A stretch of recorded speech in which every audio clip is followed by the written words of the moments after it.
Em um país sério, considero eu, um devedor, ou um grande devedor, nem sequer votaria uma medida dessa sendo parlamentar. No Brasil, nós acabamos de ver, e recém foi aprovado, um parlamentar que é grande devedor, deve 67 milhões de reais, ter sido designado, é da base do governo, do partido do governo, ter sido designado para ser o relator da MP 766. O relator da MP 766, que acabou de ser aprovado aqui no mesmo horário, ele deve mais de 67 milhões de reais à União. É um grande devedor. E ele não só votou, como ele foi o relator. Só lembrado para... Quem é o relator mesmo? É o Newton Cardoso, de Minas Gerais. Newton Cardoso, de Minas Gerais. Deve 67 milhões e foi o relator da medida que deu anistia, é isso? Exatamente, presidente Paim. Aí também não dá. Presidente, mas para acrescentar mais, ele votou no golpe, viu? Só para complementar, da onde originou tudo isso. 766. Do Refis é 766. 766. Acabou de ser aprovado, o relatório acabou de ser aprovado aqui na comissão mista. A comissão mista aqui, no final do corredor, do outro lado, na outra ala, na sequência aqui do corredor.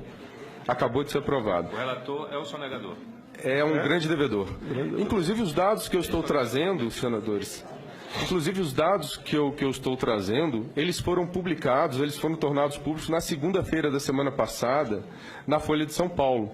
A Folha de São Paulo, via PGFN, porque os dados, como eu disse no início, são públicos, estão no site oficial da Procuradoria-Geral da Fazenda Nacional, lá estão os dados de que esse parlamentar deve mais de 67 milhões. São dados públicos, à disposição da internet de qualquer cidadão. E a Folha de São Paulo denunciou isso na segunda-feira da semana passada, em matéria muito interessante. Mesmo assim, o governo anuiu que ele continuasse como relator e tem toda uma situação por trás, nos bastidores, de permitir que um programa de parcelamento, que inicialmente não deveria nem existir, porque prestigia o mal pagador em detrimento do bom pagador, o trabalhador, por exemplo, ele não tem nem como não pagar, ele já é descontado na fonte, já tem descontado na fonte seu imposto sobre a renda. O trabalhador também, o pouco que ele recebe do seu salário, ele gasta com bens indispensáveis à subsistência, que são severamente tributados, porque no Brasil a tributação incide sobretudo sobre o consumo, ao contrário dos países desenvolvidos. Então aqui o trabalhador, o assalariado, ele já é bem penalizado no dia a dia. Então, esse pequenino não tem nem como parcelar, porque ele não tem nem como dever.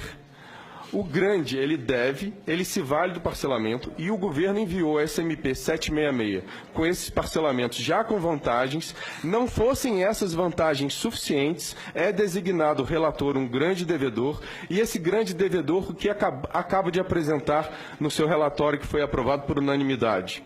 Descontos de 99% dos juros, multas, encargos, etc. Ou seja, um grande devedor acabou de apresentar um relatório para anistiar as suas próprias dívidas em multas, juros, encargos. Ou seja, 99% ele acabou de se autoconceder, aprovado por unanimidade na comissão. E mais um detalhe, o parecer não estava nem publicado no site ainda aqui do Congresso.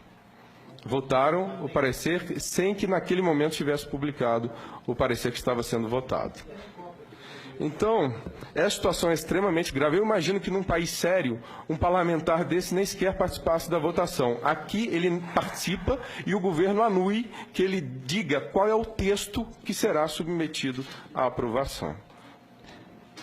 Nós precisamos levantar quais são os senadores que têm dívidas pendentes, não é? Exatamente. Nessa reportagem, senador, publicado na Folha semana passada, na segunda-feira, se me permite, existe um levantamento dizendo que são 3 bilhões de reais apenas de dívidas de parlamentares aqui. Apenas deputados federais e senadores devem um total de 3 bilhões. Os parlamentares, fora o grande capital que eles representam. Ou seja, estão legislando em causa própria. Exatamente. Fazendo lei para beneficiar as próprias dívidas, para anistiar, para extinguir as próprias dívidas. Exato. Então, apenas para fazer essa denúncia também, gostaria de dizer que estão usando dinheiro do povo para